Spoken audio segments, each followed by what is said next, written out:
Good afternoon, guys. It's Workin, bringing you a quick update on Bitcoin. Hope you guys are having a wonderful afternoon. We're looking at Bitcoin to the US dollar. This is the one-day chart on Coinbase.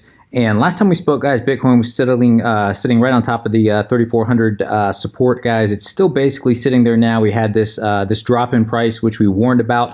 I told you guys yesterday I'm waiting for a possible trade setup to where we get a nice little bounce, this rejection off of this descending, the top of this wedge here, a little rejection off that descending resistance line, and I'm wanting to come down and possibly enter into a position somewhere down in this area right here, guys. This is the area that I'm looking for an entry. At least, again, on Coinbase, that's going to be somewhere around 3250 to 3350, somewhere thereabouts, guys. That's kind of what I'm watching, and I still believe that that is in play.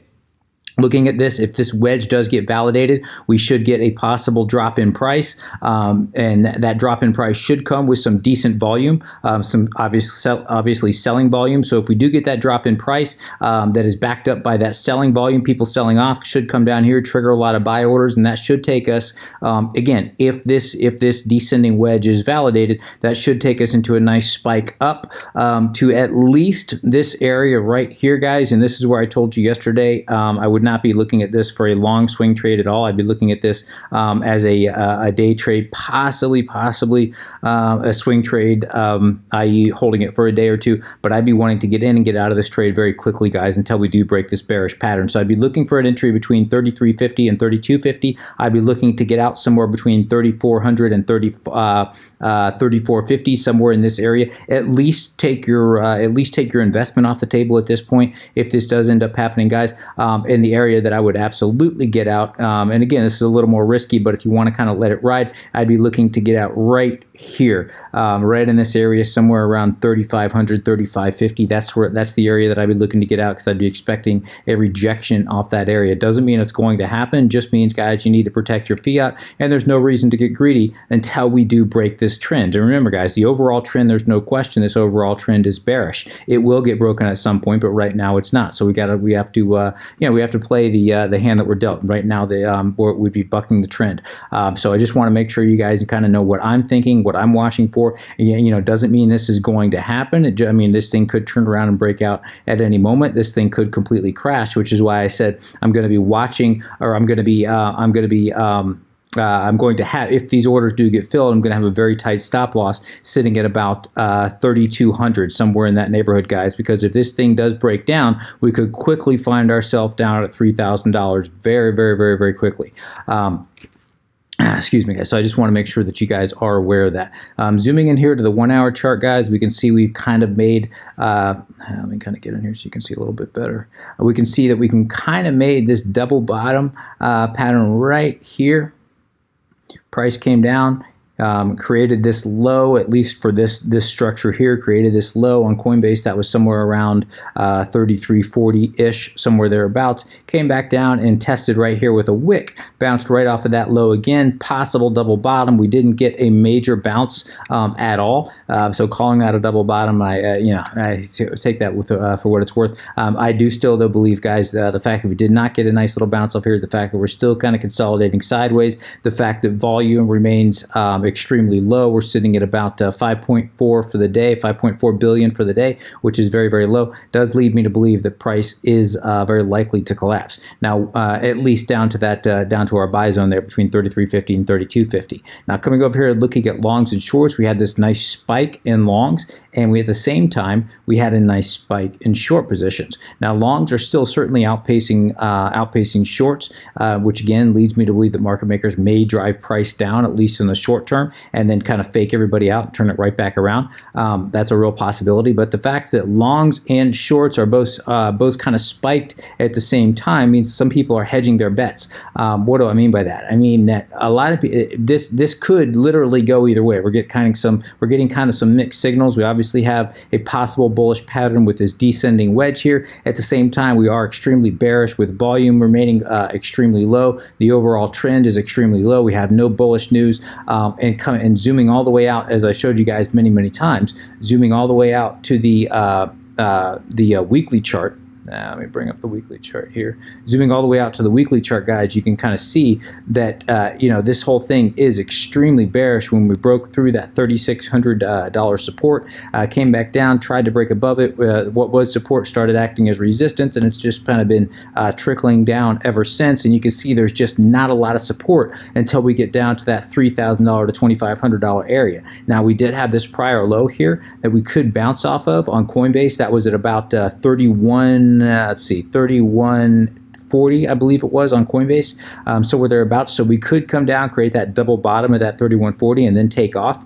That's a possibility, guys. But overall, we could just see that this looking out at the weekly chart, that the chart is extremely bearish looking, and it's going to take a whole lot to break through all these levels of resistance that price is going to have to go through to finally get back above, break this bearish trend, and send us on that bull run that everyone's hoping for. And you're going to know when that happens, guys, not when price spikes, because we've had a spike in price before, and it just ends up being temporary and comes right back down. What that spike in price needs to be back with, as I always tell you, is volume. Volume is key. Without volume, guys, any spike in price is very likely going to be temporary, and it's just going to be a temporary possible bull trap just to continue the bearish trend.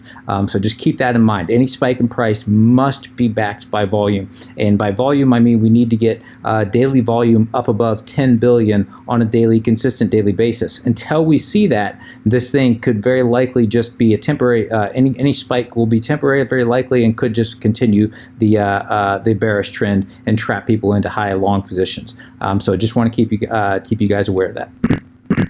I know I can often sound like a broken record when I say that, guys, but when I talk about volume, when I talk about all those things, but I do that for the benefit of obviously keeping you guys informed and pounding it kind of into your head so you don't get trapped into those long positions. But I also do it for the benefit of those people that are just tuning in for the first time and maybe haven't seen the prior videos. All right, looking at the 4-hour RSI, we can see the 4-hour RSI similarly is getting squeezed tighter and tighter, a series of higher lows, lower highs, and as it gets squeezed tighter and tighter, again, it does suggest a possible larger move. Larger move is coming. Coming over here, looking at the longs versus shorts, and again, I know I talked about this last time. Sorry, guys, not longs versus shorts, but looking at our moving averages and exponential moving averages, we can see that we had this drop. Price got caught right at the bottom of the Bollinger Band. We're looking at the 4-hour chart now, right at the bottom Bollinger Band here, and then just kind of started moving sideways, creating kind of a possible bear flag here, which again tells me that we may see a continuation to the downside. If we pull out here to the daily chart, we can see that we are the Bollinger Bands are continuing to kind of get tightened. They're kind of bottlenecking here. We can see that we've had sideways movement here for quite some time. We can see that the 821 55-day EMA as well as the 50-day moving average are all kind of converging on each other here. All those things suggest a possible larger move to come. So does that mean that has to happen? No, absolutely not. It's just a possible, it's just one sign of many, one piece of the puzzle when you're kind of looking at this and trying to putting all this together, trying to predict where price is going to go. We've been unable to break above this 8-day EMA on the daily chart, guys, which is extremely bearish as well. One of the things that I'm going to be watching is obviously a break above the 8-day EMA, but what I always tell you is to watch that 21-day EMA on the daily chart. If you can break above that 21-day EMA decisively, that typically does signal a shift in momentum in favor of the bulls. Until that does happen, guys, it's just oftentimes just a continuation to the downside. So by decisive, I mean a daily candle both opening and closing above that 21-day EMA. When that does happen, that could signal, it doesn't mean it always will, but it's a very good sign probability-wise that momentum, at least temporarily, is shifting in favor of the bulls in this case, but be it breaking above. That also works in reverse when it breaks below. But in this case, obviously, we'd be breaking above. All right, I'm going to go ahead and wrap Bitcoin there. Quickly switching over to EOS. This will be very quick. EOS is still has this kind of descending support line that it's been following here, guys. It's been unable to really decisively break up above this 245 resistance. Just breaking above briefly, but nothing real decisive above that 245 resistance. Basically, it's kind of just hovering around. If I go swing low, swing high on this overall structure here, we can see that it's hovering right around the 50-day, or excuse me, not the 50-day. I said the 50-day moving right around the 50 fib level, just kind of hovering right around it. We bounced right perfectly right off of the 618 fib, that golden ratio, and then just kind of came back up to the 50 and been bouncing on top of that really ever since. And what I'm going to be watching here closely, guys, is it does look to me, if I come over here and I look at volume on EOS over the last few days, really over the last week, we can see we were at 860 million on the day, dropped down to about 8, dropped down to about 678 million, 648 million, slowly trickling off until we're today, or yesterday we were at 528 million, and today we're sitting at 495 million. So we've been slowly dropping off in volume. EOS has been, as we've been just kind of consolidating, really just moving sideways. Again, that does suggest a possible larger move to come as volume is decreasing. I think EOS is going to follow Bitcoin. In fact, I'm fairly certain it will.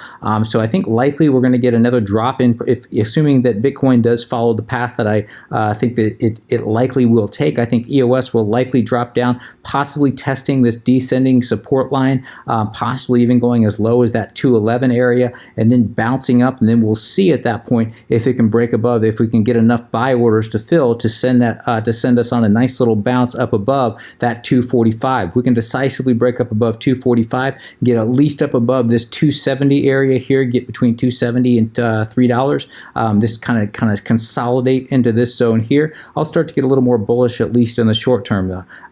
But for now, guys, I'd be looking, if you're looking for an entry point into EOS, I'd be watching this area right down here, possibly at least on Bitfinex. I'd be looking for an entry point somewhere around 215 to 211, somewhere in that neighborhood, and I'd be targeting somewhere around 235 to 245. And again, I'd get in and I'd get out, unless you're planning on holding for the long haul. If you're planning on holding for a year or two, by all means, dollar cost average again is not a bad idea. If you're looking for a day and or scalp trade, though, I'd be looking for an entry somewhere around, somewhere around 220, 215, 211, somewhere in that neighborhood, and I'd be targeting 235 to 245. Just do not get greedy, guys. Get in and get out and take your profits. I'd have a very tight stop loss here, possibly somewhere around maybe 205, somewhere in that area, guys. That's where I'd have my stop loss sitting for EOS. Quickly looking over at Ethereum, guys. Ethereum basically is looking to me like it's going to also, obviously it's also following Bitcoin. We had this nice little rally. Ethereum then dropped off the board here, and it's just been consolidating sideways since about January 29th. And we can see that it's finding support right on, in fact, let me just draw a quick ray on it. We can see right in this area there's a lot of structure. Price came down, created support, came down, support, and then it broke back down, came back up. What was support acted as resistance for 3 days, 1, 2, and on the third day it finally broke above. We went on that bull run, came back down, support for the last week or so. So this is a decent area of support, and we all know as well as support. The more support is tested, the weaker that it gets. Today we had a nice little wick that broke below that support here, created, if we kind of zoom in here, almost creating a new low in relation to this little wick right back here. So that does tell me that there's a very high probability that we are going to come back down lower. Now, obviously, if Bitcoin were to jump, I think Ethereum would follow along with it. But it looks to me like this thing is very bearish looking. It looks to me like we could very likely come down and at least test this little area right down here, possibly right around 100. That's where these wicks were bouncing right here. That's where we had a little structure right here and a little structure right here, possibly coming down, hitting that 100. If 100 does break down, though, guys, if that's a good psychological support. If we do break below $100, guys, I think it'll be a very, and again, I'm looking at Coinbase. It may vary depending on your exchange, but I do believe if that does end up breaking down, guys, it'll be a very quick drop to at least this order structure right here, sitting in between right around $92 and $89, if not all the way coming down to about $80 here. So there's a lot of room for Ethereum to drop. If you are looking for an entry point on Ethereum, I'd be very, very, very cautious in my opinion. I'd be possibly looking for a quick buy at $100, but I'd go in very, very, very light unless you're wanting to kind of dollar cost average in and or ladder your buys in. In other words, laddering buys between between $100 all the way down to right around $88 if you wanted to kind of ladder in buys in that area is not a bad idea, looking for a nice little bounce off that area, guys. But again, it is, I would go in very, very light. I wouldn't go in heavy at all until we do break this trend. Now, if we do get Ethereum coming all the way down to $80 here, this is where I'd probably go in heavy between about $85 and $80, but I'd have a very, very tight stop loss right around $78, $77, knowing that if Ethereum does break below that $80 range, we could find ourselves down at $50, $52 very, very quickly if things go south. I'm not saying that's a probability. In fact, I don't think that's a probability. I do not think that's going to happen, but it is a possibility and something that you guys need to be aware of. All right, and finally, let's come over here and quickly cover Ripple. Ripple is still falling within this falling wedge here, it's very similar to Bitcoin. It's kind of been testing the top of this wedge here, but just just following it almost perfectly. And it looks to me like there's a very good chance that that Ripple is going to come back down, retest at least $27, $28. But if that does break down, guys, if we break below this order structure right here, we could very quickly fall down to at least this prior low back here, sitting at about 26. But very, very likely, if I come all the way back here, we look at the order structure here, we can see that there's just not a lot of support until we get down to about $25, $24. And I would expect, excuse me, 24 cents, 25, 24 cents, somewhere in that neighborhood. So in other words, somewhere in this area, the bottom of that apex of that falling wedge. So it would make sense to me, if you are looking at buying Ripple, to wait for a possible drop in price, possibly start to ladder in right around 27, 26 cents, but I'd really wait till it gets down to that 24, 25 cent range, possibly even lower than that. We could find ourselves down at a 20-cent Ripple very, very quickly if all hell breaks loose, but I don't believe so. I think that there's a good chance we come back down, possibly testing this 24, 23 cent range, and then we get a nice little spike up in price. And again, just like Bitcoin, I would not get greedy. If you do end up buying right around that 24 cent, 24, 25, even 23 cent range, if you do end up buying there, guys, I would look to get out right in this order structure right here, guys. I'd look to be getting out somewhere around 28, 29 cents. I think a lot of people are going to be targeting 30. So if you try to get out before 30, that's going to that would be a very good way to kind of play it safe. Again, I would not get greedy, guys. I'd even start looking to get out right around 27 cents or somewhere in that neighborhood, even taking your profit off the table. If we get up around 26, 20, something like 26, 27, take your profit off the table and then let the rest ride if that's what you want to do. I'm more of a conservative trader. I'm just taking small scalps here and there. So if I can make, if I can make 3, 4, 5% on a trade, I'll get in, I'll get out. If I miss out on some more upside, that's fine, guys. I have no problem with that as long as I'm protecting my fiat. So I'm going to go ahead and wrap things there. If you have any comments, questions, suggestions, please let me know in the comment section below. As always, would appreciate an upvote if you have enjoyed this content. Till next time, guys, please trade safe. Take care of yourselves. This is Workin, signing out.